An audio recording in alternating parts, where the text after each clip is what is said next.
Poverty and undernutrition.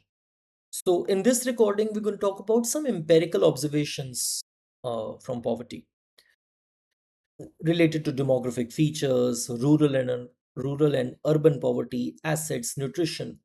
So, first of all, let's take about demographic features.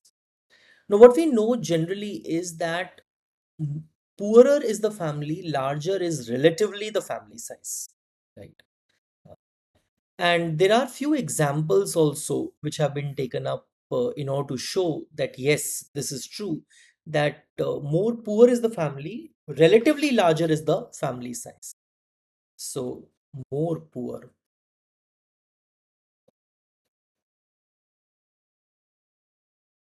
is the family,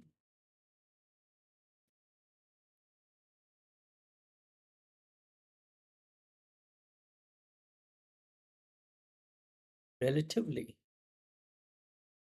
uh, relatively larger.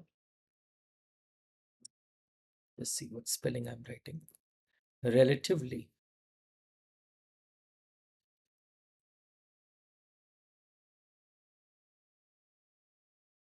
larger is the family size,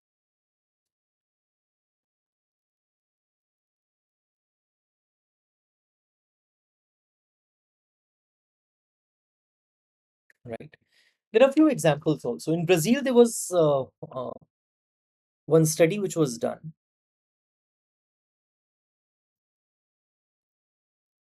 by Fishlow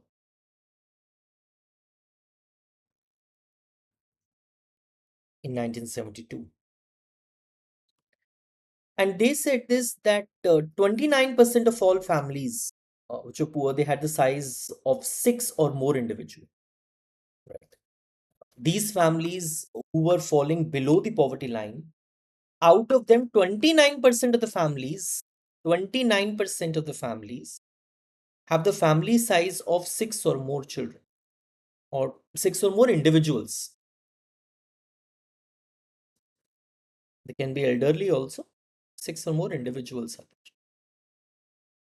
There are other examples also, but one study is good enough to show that yes, this is backed by one study. The larger families, they have the high ratio of dependents. Now, when we say dependent, it means that people who are not working, they are dependent upon the people who are working. Uh, so, if there are less number of working people and more number of dependent people, they could be poor, they could be children, and they could also be elderly, then of course all the resources cannot be generated and the family is going to be poor, right? So larger families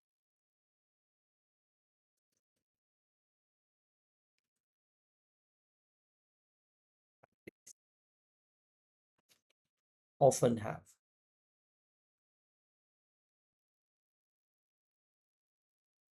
high ratio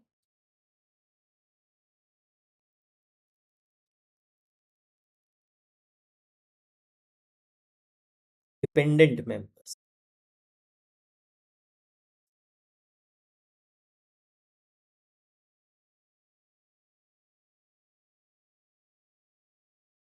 And most of the time these dependent members are children,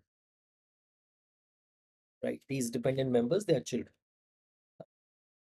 So what you can also show is that what do you mean by this particular thing is that larger is the family, more number of dependent people are going to be there, and the burden of poverty is going to fall disproportionately more on young people, right? So if poor is the family, these young children, they will not be going to school, they will not have a proper nutrition, and again they will also have a poor life in future, right?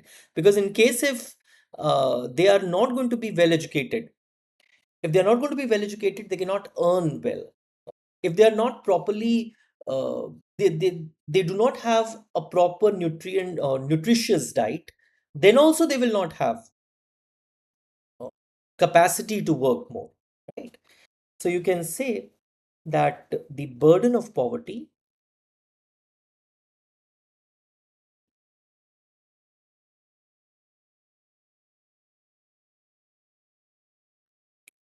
often falls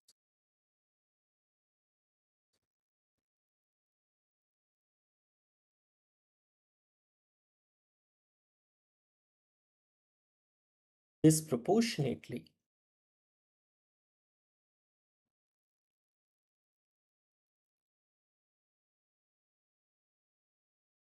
on young people, right? Achha, then they have also said this that a larger family size can be the cause of poverty, and note that it can also be the result of poverty. So it can be both the cause and the effect of poverty. So family size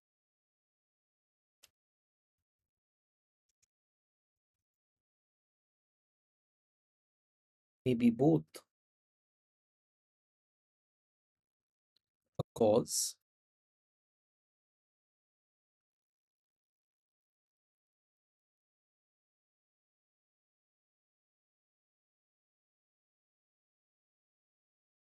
and effect of poverty, right? Uh, so how do we explain this?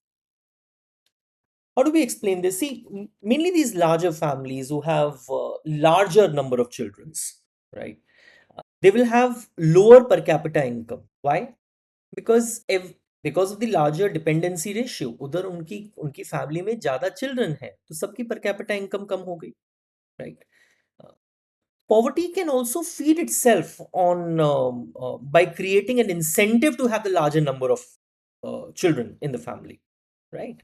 So because generally what poor people also think is that in case if they have more children in their family, then these children could be employed somewhere and they can also generate income. So poverty can also be the cause of the larger family size. So family size is the cause of poverty, yes. Larger family size is the cause of poverty, yes. But poverty can also be the cause of larger family size. That is also one thing, right? But then he makes a very good point. He said this that you cannot just take this observation of very high correlation between the family size and poverty without a pinch of salt, right? So we should be doubting the high correlation between uh, household size and the poverty, right? So the question is why to doubt?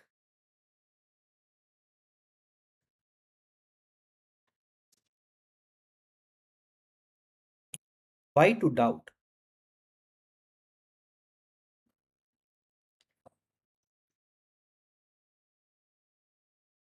the high degree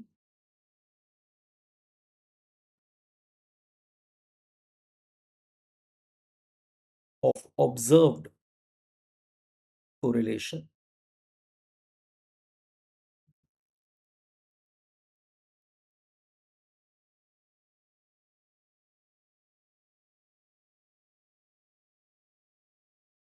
between family size and poverty?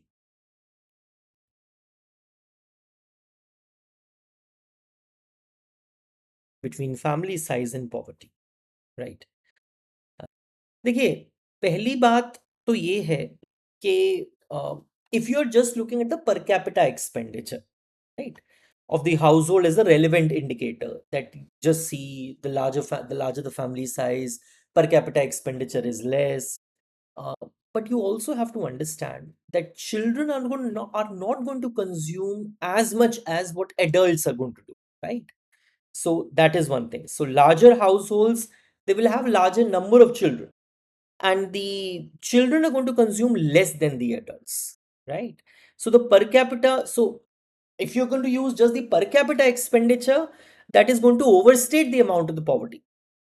आप अगर poverty को per capita expenditure से ही माप रहे हैं तो जो children है वो कोई एडल्ट्स के जितना तो कंज्यूम करते नहीं है, तो क्योंकि वो एडल्ट्स के जितना नहीं कंज्यूम करते तो आप जो जो पर कैपिटा एक्सपेंडिचर है वो पॉवर्टी को ज्यादा दिखाएगा। हाँ, सो प्लीज राइट दिस, इसका रीजन लिखते हैं। Children consume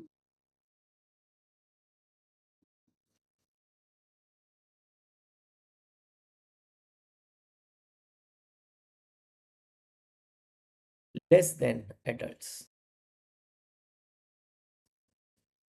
Less than adults. इसकी explanation क्या है? You are using per capita expenditure as the way of an indicator of the poverty, right? But if you look at children, are they going to consume same amount? No, they're not going to consume the same amount. So how can the per capita expenditure be the good indicator, right? So in that thing, what you are assuming is that everyone is going to have the same expenditure. That is not the case. Secondly, uh, then again he makes a very good point. He said this some kind of an allowance has to be made for the larger families because they also enjoy economies of scale, right? So larger households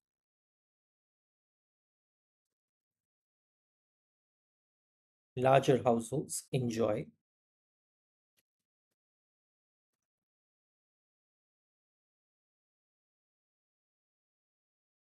significant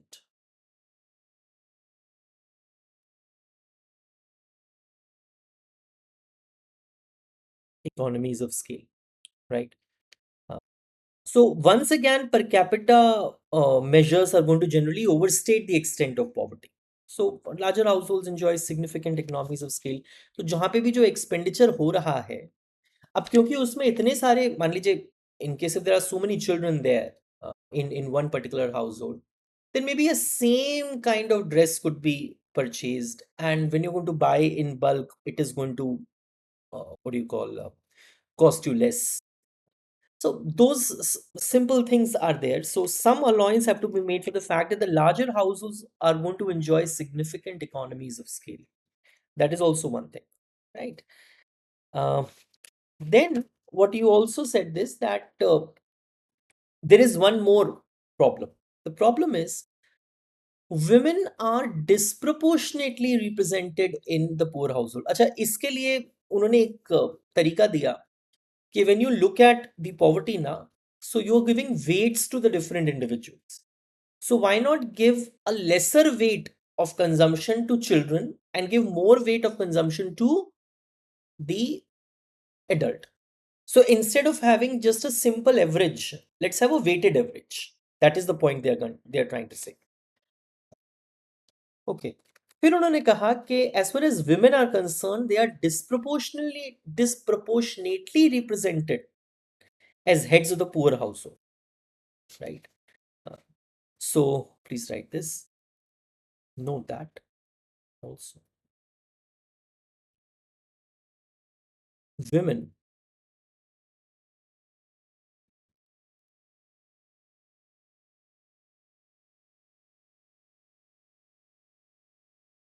are disproportionately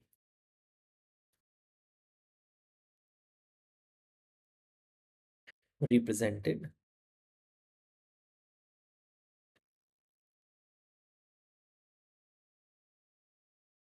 as heads of hmm, poor households. अब ये point क्या बता रहा है? ये point ये बता रहा है that if you look at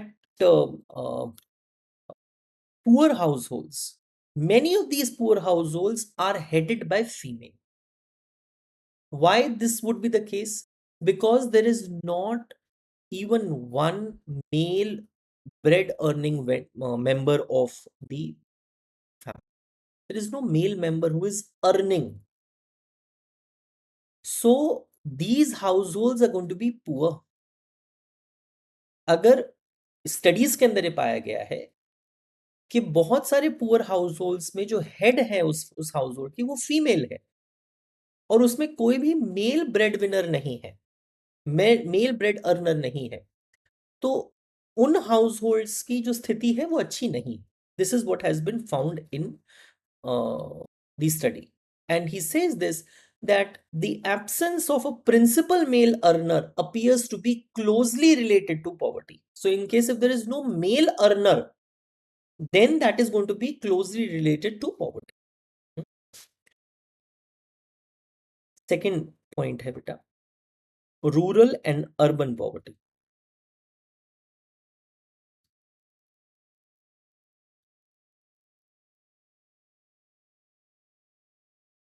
urban poverty. इसमें ज्यादा कुछ नहीं है बताने को, mainly point is just this that if you take up the difference in the rural and the urban cost of living, the poverty in the rural areas is significantly higher, right? So please write one line. If we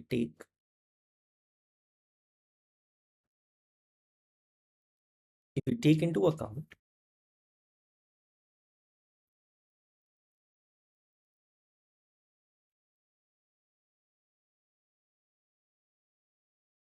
the differences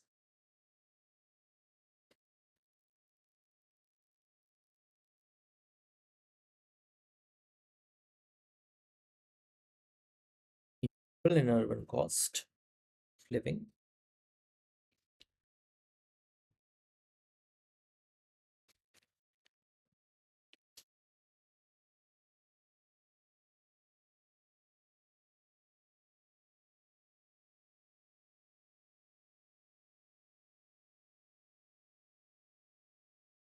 poverty in rural areas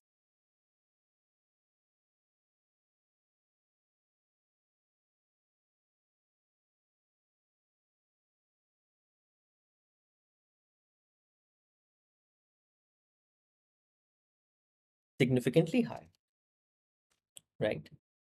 Then you have the point of assets.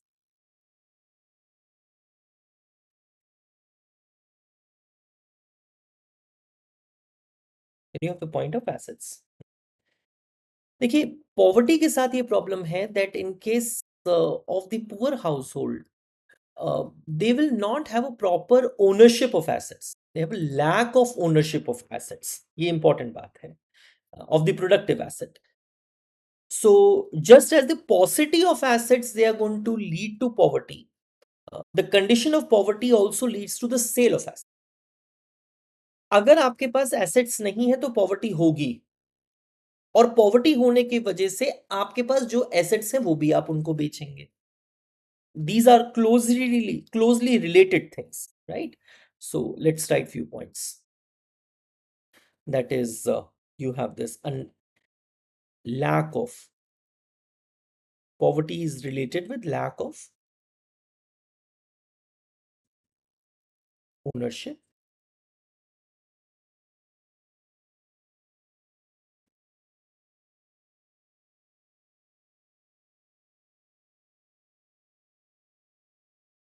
of productive assets, right?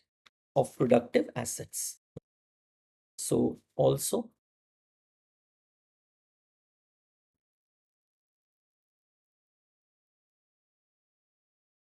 so because poverty would mean lack of ownership of productive assets. Poverty could also lead to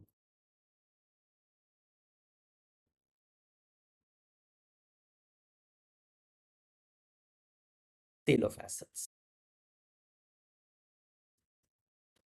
Poverty can also lead to sale of assets. आप अगर अब यहाँ पे भी rural areas के बारे में बात करें तो आप ये पाएंगे that bulk of the poor are found among the landless and the near landless. That is, now within this also we are talking about rural poverty. Within assets only, we are now talking about rural poverty.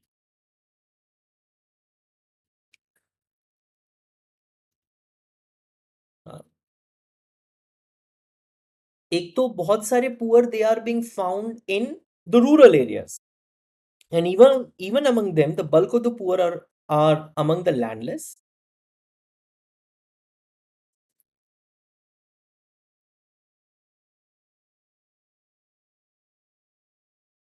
or near landless or near landless labor. So देखिए, थोड़ा सा difference in poverty है in case if you move from landless or near landless to a more moderate holdings. So the poverty is going to decline with that. So it means that once you have ownership of some assets, poverty is going to decline. So that is what that is going to show, right? There's a significant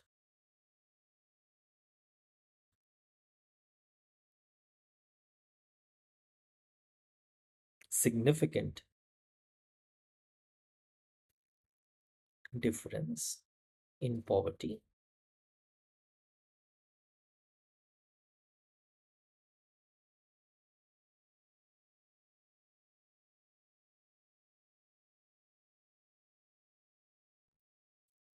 once we move from negligible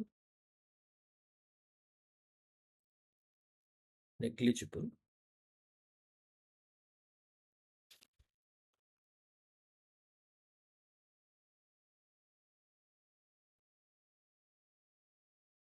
move from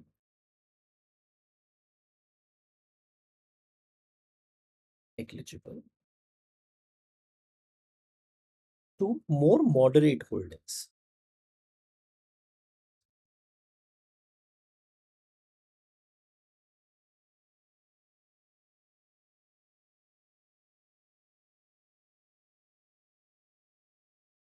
To more moderate holdings, right? अच्छा, अब इसी में urban poverty के बारे में बात कर लीजिए।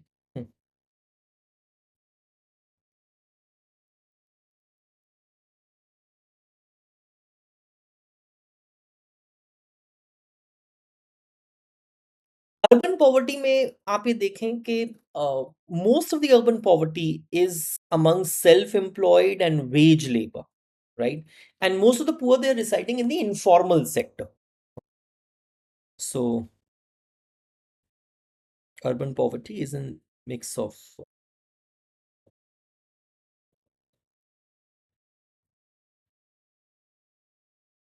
self-employment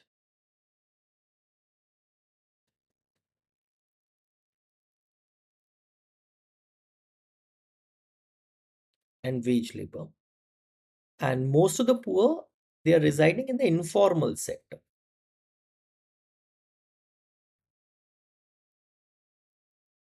Informal sector.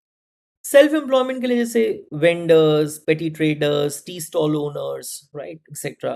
Veg employment में which are on the casual basis and they are not subject to any minimum wage laws. So we must have seen जैसे चौराहे पे there are few people who are sitting just to look for work and you take them and they are not subject to any minimum wage loss. तुम थोड़ा सा घर का कुछ छोटा मोटा काम करवाने के लिए we take them, right? But there is no minimum wage law. So these people are poor and they do not have proper assets. They are poor. Uh, and so this is about because they do not have assets with them. And because they do not have assets with them, they are poor, right? अच्छा, ना ही सिर्फ physical assets. सो अगर हम assets के बारे में बात करें तो this could be both physical assets as well as human capital, right? Physical assets or physical capital, right? Plus low levels of human capital also.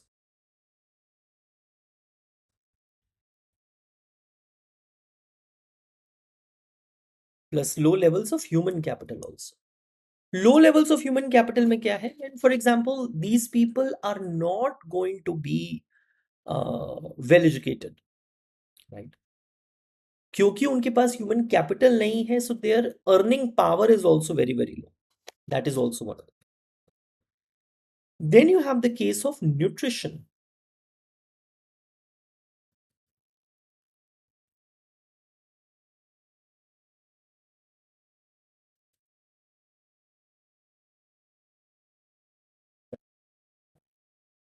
In low income countries, you will also find that there is some kind of connection between the poverty and undernutrition. सो अगर आपके पास आपकी nutrient capacity proper नहीं, मतलब आप nutritious food नहीं ले रहे हैं, तो आपकी वर्किंग कैपेसिटी भी बुरी तरीके से आहत होगी and then you will not be able to earn more, right? So in low income with low income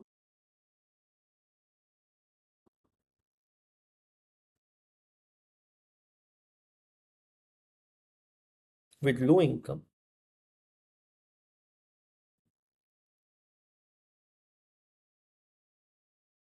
It is difficult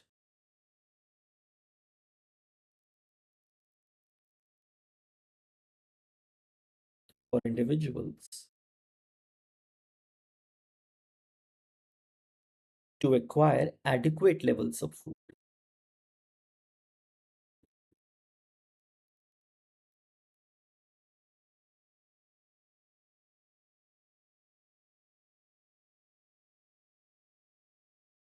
Nutrient consumption.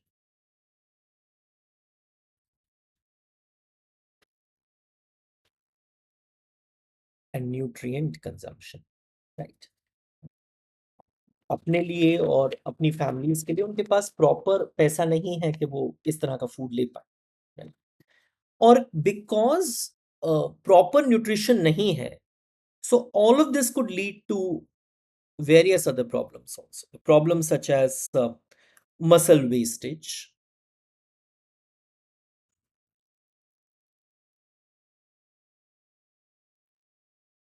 right? It can lead to stunting,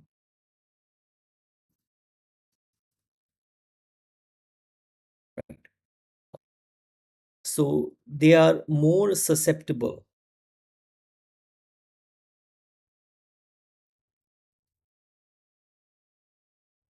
to illnesses, right? And infection.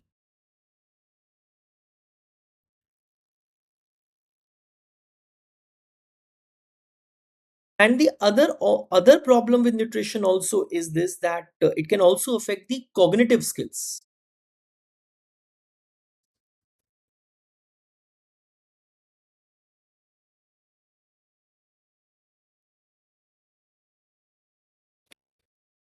आप physically स्ट्रेंथेड नहीं है, आपकी mental capacity नहीं है, आप कैसे काम कर पाएंगे? अगर आप काम नहीं कर पाएंगे तो आप कमा कैसे पाएंगे? So these are the problems, right? So अच्छा, एक और चीज है, the relationship between increases in income and increases in nutrition may or may not hold. That is also true, right? So that is also true. जरूरी नहीं है कि आप, अगर आपकी इनकम बढ़ती है तो आपकी न्यूट्रिशन भी उसी रेशियो में बढ़ती चली जाएगी. हो सकता है आप न्यूट्रिशियस फूड ना खाएं. That is also quite possible. The relationship,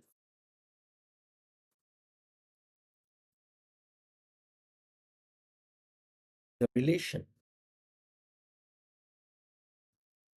between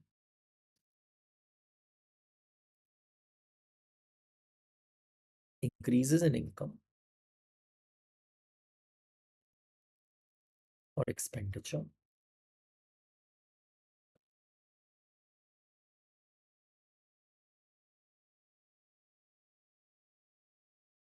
and increases in nutrition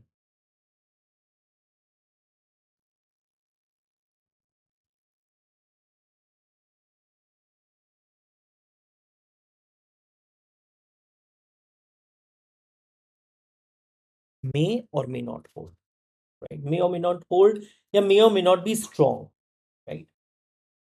So it is perfectly possible to be for poor to be undernourished, right? While at the same time, the direct nutrition supplements, they can also have far greater impact on undernutrition, right? So why nutrition is important? So in case if you are properly you're having a nutritious food, then it will give you physical strength, it will give you mental strength, your working capacity is going to increase, and with that working capacity you can also earn more, right? So here uh, the preference for food also comes into the play, right? uh, Comes into play. How the preference of food is coming here? Preference of food is coming into play like this. Hmm. देखिए, कई बार you also take up some food just to show that you have a certain social standing. Hmm. It may not be nutritious. That is also true. So please write preference for food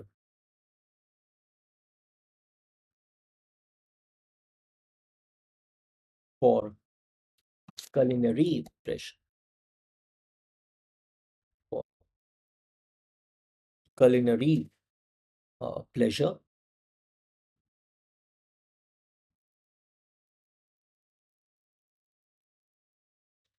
or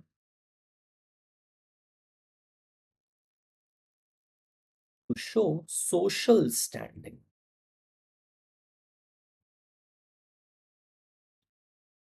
or to show social standing. ऐसा हो सकता है, I mean, sometimes a well packaged, well advertised food may not be of very high nutritious value.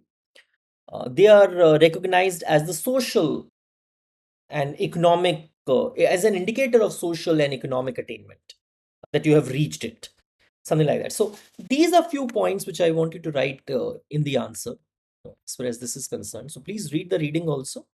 I have summarized few points for you, and I hope it will be useful to you. Right? Thank you, beta.